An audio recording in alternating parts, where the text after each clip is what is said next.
Hi friends, ഇന്ന് ഞാൻ ഉലുവ കഞ്ഞി റെഡിയാക്കിയതാണ്. കർക്കിടക മാസത്തിൽ ഞാൻ ഫസ്റ്റ് ടൈമാണ് റെഡിയാക്കുന്നത്. നാട്ടിലേക്കാണ് അമ്മയൊക്കെയാണ് റെഡിയാക്കി തരുന്നത്. അപ്പോൾ ഇതിനായിട്ട് ഞാനൊരു 2 ടേബിൾ സ്പൂൺ ഉലുവയും ഞവര അരി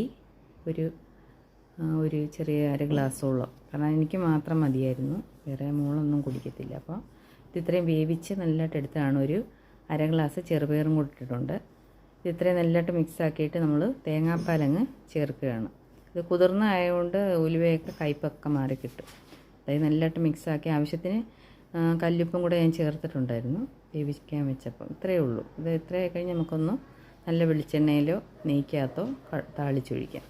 ഞാൻ ഇതിനകത്ത് നല്ല ആട്ടിയ വെളിച്ചെണ്ണ വാങ്ങിച്ചിട്ടുണ്ടായിരുന്നു. അപ്പോൾ അതിനകത്ത് ചെറിയ ഉള്ളി ചതച്ച് നല്ലതായിട്ട് മൂപ്പിച്ചിട്ട് അതിൻ്റെ ഒരു ടേസ്റ്റ് നല്ല അതൊന്ന് കടിക്കുമ്പോൾ. അപ്പോൾ ഇതിനകത്തോട്ട് അര സ്പൂണ് ജീരകം കൂടെ ചേർക്കുന്നുണ്ട്.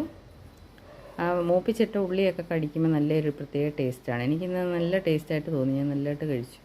അപ്പോൾ ജീരകം ഇട്ടു, ശകലം കറിവേപ്പില, നമ്മുടെ ടേസ്റ്റിന് ആവശ്യമായിട്ടുള്ളത്. ഈ ഉള്ളി ഞാൻ നല്ലതായിട്ടൊന്ന് കീറി അരിഞ്ഞാണ് ഇതൊന്ന് മൂപ്പിച്ച് നമുക്ക് ഇതിലോട്ടങ്ങ് ആഡ് ചെയ്യാം. ചേർത്ത് മിക്സാക്കിയാൽ നമ്മുടെ ഉലുവ കഞ്ഞി തയ്യാറ്. എല്ലാ കൂട്ടുകാരും കർക്കിടക മാസത്തിൽ കഴിക്കണം. ഇത് നമ്മുടെ ശരീരത്തിന് പ്രതിരോധശേഷി കൂട്ടാനും ജോയിൻറ്റ് പെയിൻ ഒന്നും വരാതിരിക്കാനും ശരീരത്തിന് നല്ല ആരോഗ്യം, നടുവേദന മാറാനും ഒക്കെ ഉലുവ നല്ലൊരു ഔഷധമാണ്.